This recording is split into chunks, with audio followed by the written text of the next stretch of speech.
Les prévisions économiques pour l'année 2017 sont positives au Maroc.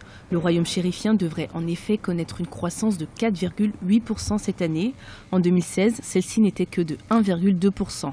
Le Fonds monétaire international, qui a accordé 3,42 milliards de dollars au Maroc dans le cadre de l'arrangement de la ligne de précaution et de la liquidité, se dit confiant quant à l'évolution de l'économie nationale. Les fondements économiques solides du Maroc et l'ensemble de l'historique de la mise en œuvre des politiques ont contribué à une performance macroéconomique solide au cours des dernières années. Les déséquilibres extérieurs devraient diminuer en 2017 et les réserves internationales pour rester à un niveau confortable. Les développements budgétaires sont positifs. Le déficit budgétaire devrait encore diminuer en 2017 en raison de la forte performance des recettes alors que les charges sont contenues. Un ralentissement de la croissance en 2016 qui serait dû notamment à des conditions climatiques défavorables et à une économie mondiale affaiblie selon la Banque centrale marocaine.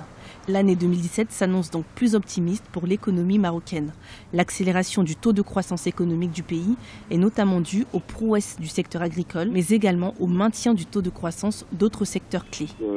Les Marocains, de plus en plus, interviennent non pas simplement en local, mais en international, notamment au niveau du continent, pour être plus précis. L'économie marocaine est partie pour se porter de mieux en mieux, c'est d'autant plus que sur le continent, ils deviennent extrêmement incisifs, ils ont beaucoup d'entreprises. Parallèlement, le déficit budgétaire national devrait également être revu à la baisse. Il passerait à 3,5% cette année contre 4,1% en 2016. Le déficit du compte courant du PIB passerait lui à 4% contre 4,4% en 2016. Malgré l'amélioration économique, le taux de chômage devrait rester élevé, notamment chez les jeunes et chez les femmes. Celui-ci se situe actuellement à 10,7% au niveau national.